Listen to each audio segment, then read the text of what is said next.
Question number 10 बच्चों यहाँ पर पूछा गया है कि रैखिक समीकरणों के एक युग्म का बीजगणितीय रूप से हल निकालने के लिए निम्नलिखित में से कौन सी विधियों का इस्तेमाल किया जाता है। प्रतिस्थापन विधि, उन्मूलन विधि, क्रॉस गुणा विधि या उपरोक्त सभी। सारी विधियों को हम लोग एक बार देख लेते हैं। बच्चों प्रश्न है यहाँ पर रैखिक समीकरण के लिए, ठीक है। सपोज कर लेते हैं बच्चों की एक इक्वेशन है x + y = 5, दूसरा है x - y = 2। अगर यहाँ पर हम लोग सिर्फ साइन को बदल लें तो x कट जाएगा, x कैंसिल आउट हो जाएगा और 2y बराबर आपको मिल जाएगा 3। इस विधि को हम लोग बोलते हैं बच्चों उन्मूलन विधि, ठीक है।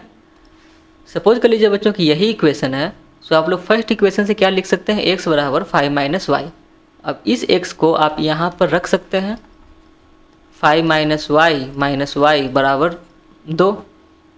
कहने का मतलब अब बच्चों 2y = 3 यहाँ से भी आ जाएगा।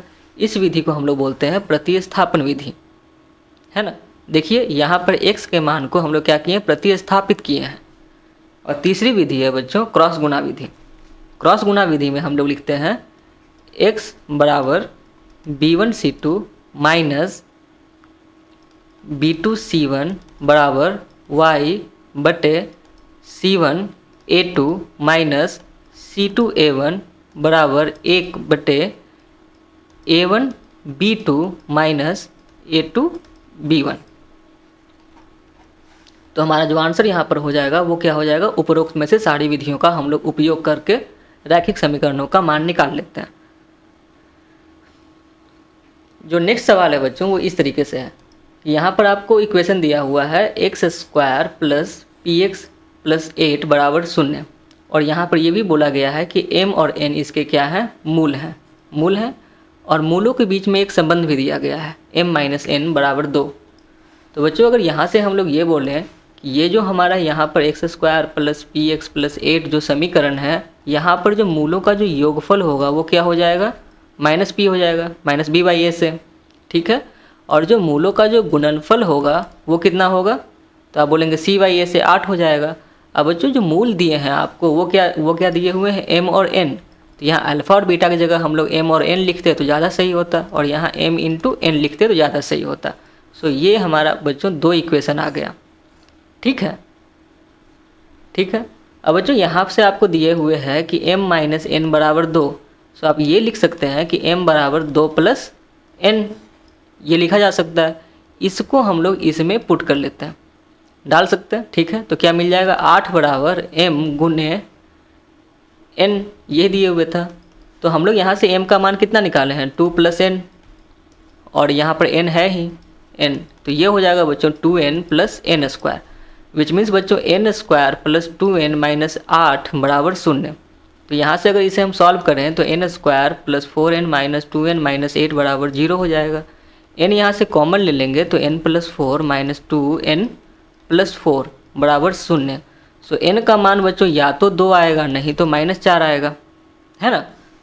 या तो 2 आएगा नहीं तो -4 आएगा, ठीक है। तो अब ये जो बच्चों n का मान आया इसे हम लोग इसमें डाल सकते हैं। अगर पहली बार हम लोग लेते हैं n = 2 और इस इक्वेशन को में हम लोग डाल रहे हैं तो यहाँ से m बराबर कितना मिल जाएगा, m बराबर आपको 4 मिल जाएगा। सपोज कीजिए कि आप ले रहे हैं n बराबर -4, तो आपको m बराबर कितना मिल जाएगा, -2 मिल जाएगा। सो हम लोग को यहाँ पर 2 मान मिल रहे हैं। अब इन दोनों मान से हम लोग यहाँ पर यूज करेंगे। देखिए पहली बार क्या करेंगे, पहली बार इस मान को इस इक्वेशन में डालेंगे। सो m कितना है 2, सॉरी n कितना है 2 और m कितना है 4, दोनों को जब जोड़ेंगे तो कितना हो जाएगा 6। तो यहाँ से लिख सकते हैं p = 6, इसलिए p = -6। अब देखिए इस इक्वेशन को वापस इसमें डालिए आप, तो आपको क्या मिलेगा, -p = m कितना है -4 और ये कितना है -2। जब दोनों जुटेगा तो कितना हो जाएगा, -6, माइनस कट जाएगा। सो यहाँ से आपको मिल जाएगा p = 6। सो यहाँ से हम लोगों को 2 आंसर मिला है, p = या तो -6 और नहीं तो +6। सो हमारा जो आंसर हो जाएगा बच्चों यहाँ से वो क्या हो जाएगा, ये हो जाएगा। चलिए अगले सवाल पर आते हैं। अगले सवाल में हम लोगों को दिया हुआ है कि n² - 1 8 से भाज्य है, तब n है। बच्चों ये कितना से भाज्य है? 8 से। ठीक है, n स्क्वायर माइनस 1 किससे पूर्णतः भाज्य है? 8 से। तो बच्चों एक चीज़ सोचिए कि अगर n बराबर हम लोग ले लेते हैं सम संख्या, तो क्या हो पाएगा? तो सम का जो स्क्वायर होता है बच्चों, किसी भी सम संख्या का जो यहाँ पर स्क्वायर होगा वो भी क्या आएगा? सम संख्या आएगा ना। और सम संख्या में से अगर हम लोग एक घटा देंगे तो क्या आ जाएगा? विषम संख्या। तो अगर ये विषम संख्या है तो 8 से तो बिल्कुल नहीं कटेगा। तो ऑप्शन नंबर 3 हमारा कैंसिल आउट हो गया। ठीक है, अब देखिए कि प्राकृतिक संख्या। तो प्राकृतिक संख्या तो बच्चों दो चीज़ों से बनती है, इसमें सम भी आते हैं और विषम भी आते हैं। इसमें सम भी आएगा और विषम भी आएगा, उसी को हम लोग क्या बोल देंगे? प्राकृतिक संख्या। यहाँ पर 2 गलती से लिखा गया है, 2 का कोई आवश्यकता नहीं है। तो प्राकृतिक संख्या क्या होता है बच्चों? जिसमें सम भी आता है और विषम भी आता है। सो ये भी आंसर नहीं हो सकता। क्यों? क्योंकि यहाँ पर देखिए सम से तो कट नहीं रहा है, तो सम से नहीं कट रहा है तो प्राकृतिक संख्या से कहाँ से कटेगा? देखिए सब कॉन्सेप्ट है। फिर देखिए कि दिया पूर्णांक। तो बच्चों पूर्णांक का क्या मतलब होता है? तो पूर्णांक में भी 2 आता है, एक सम पूर्णांक और एक विषम पूर्णांक। तो इसे हम लोग देखते हैं। सम से तो बिल्कुल नहीं कटेगा, यहाँ पर हम लोग देख चुके हैं, क्योंकि सम का जब स्क्वायर करेंगे तो क्या आएगा? सम ही आएगा, और उसमें से एक घटा देंगे तो विषम आ जाएगा। तो सम पूर्णांक तो नहीं हो सकता, तो ये भी कट गया ऑप्शन में। तो विषम पूर्णांक बस हम लोग को पुट करना है। अगर n बराबर हम लोग 3 ले लेते हैं तो क्या हो जाएगा? n स्क्वायर माइनस 1 का मान 8 हो जाएगा। अगर n बराबर हम लोग 5 ले लेते हैं तब क्या मान हो जाएगा बच्चों? 24 हो जाएगा। अगर n बराबर आप 7 ले लीजिएगा तब कितना मान हो जाएगा? 48 हो जाएगा। 9 लीजिएगा तब कितना मान हो जाएगा? 9 9 81, 80 हो जाएगा। सो आप मान जैसे ही रखेंगे ना, आपको आपके सामने आंसर आ जाएगा। सो यहाँ से हम लोग क्या आंसर निकाल लिए कि विषम संख्या ही हो सकता है, विषम पूर्णांक ही हो सकता है जो 8 से विभाज्य होगा।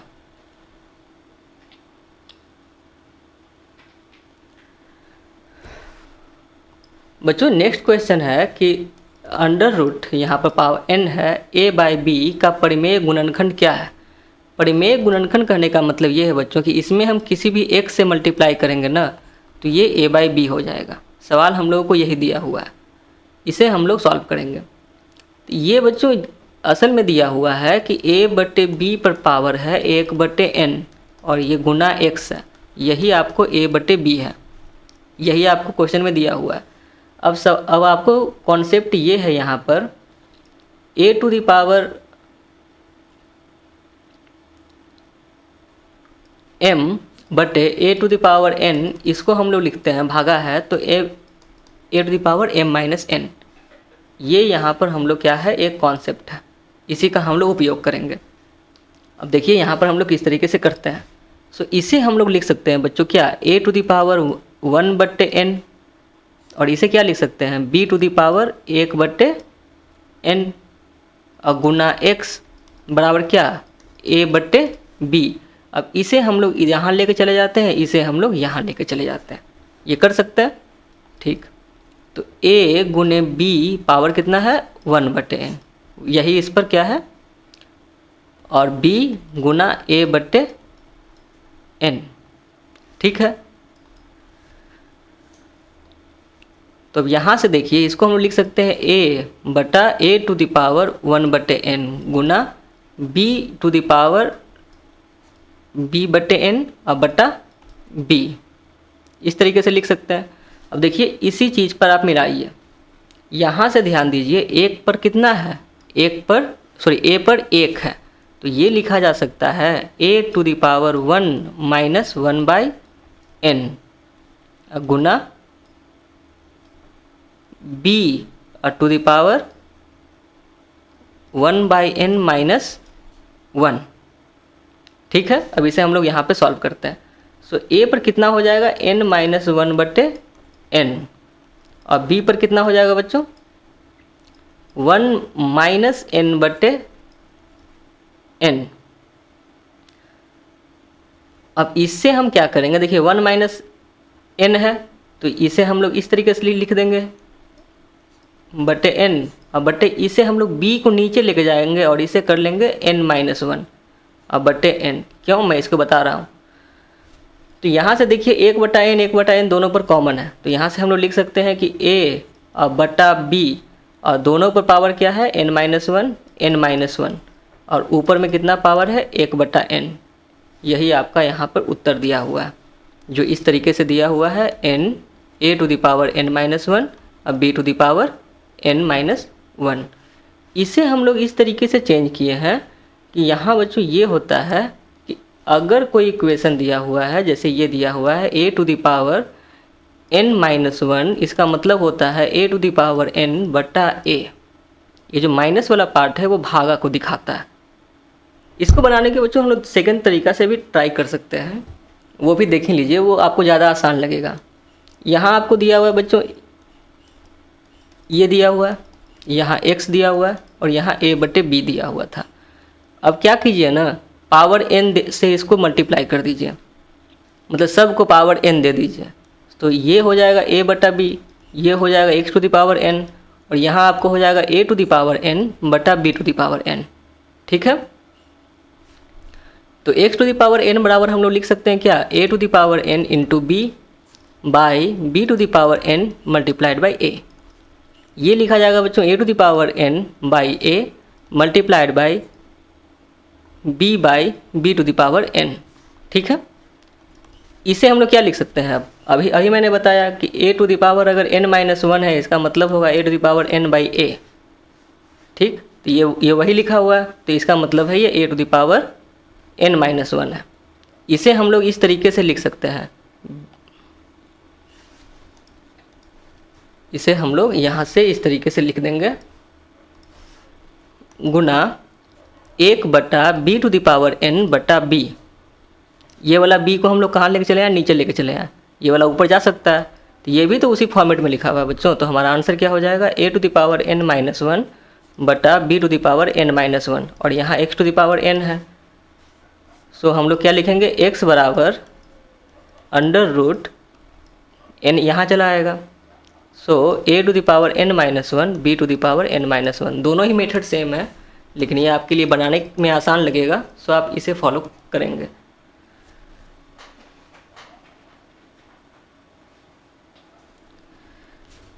नेक्स्ट क्वेश्चन है बच्चों कि एक भिन्न के अंश तथा हर का योग 7 है।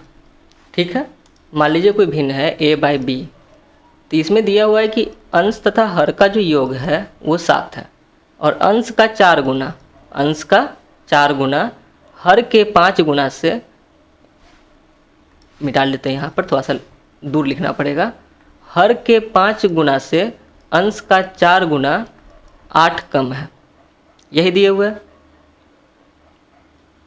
इक्वेशन आपको। इसको बच्चों आप 5 से मल्टीप्लाई कर लीजिए, इस इक्वेशन को आप लोग 5 से मल्टीप्लाई कर लीजिए, तो ये क्या हो जाएगा आपको, 5a प्लस 5b बराबर 35। ठीक है, अब इससे हम लोग कर सकते हैं, 5b प्लस 5a बराबर 35। साइन को हम लोग चेंज कर लेते हैं, ये कट जाएगा, -9a बराबर -27, इसी कारण a बराबर 3। यहाँ से a का मान कितना आ गया, 3 आ गया। अब इसी को हम लोग इसमें डाल देंगे, सो a प्लस b बराबर कितना है, 7 है, और a बराबर 3 है, सो b बराबर कितना निकल जाएगा, 4 निकल जाएगा।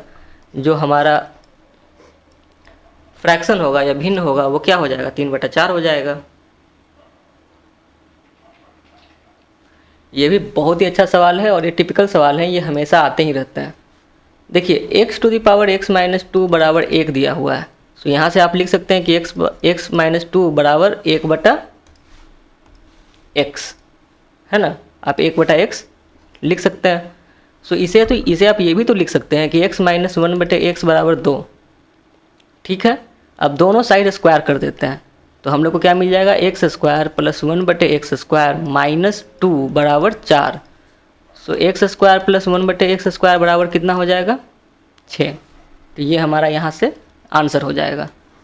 बच्चों यहाँ पर एक कॉन्सेप्ट ये है कि अगर आपको x² प्लस 1/x² बराबर अगर 2 दिए हुए रहे, तो इसका मतलब ये होता है कि x 1 के बराबर है। यहाँ पर ये सवाल नहीं है, लेकिन ऐसे सवाल आपसे पूछे जा सकते हैं। सो ये भी आप ध्यान में रखिएगा कि यहाँ पर सिर्फ एक ही वैल्यू पॉसिबल है, वो कितना है, 1 का है।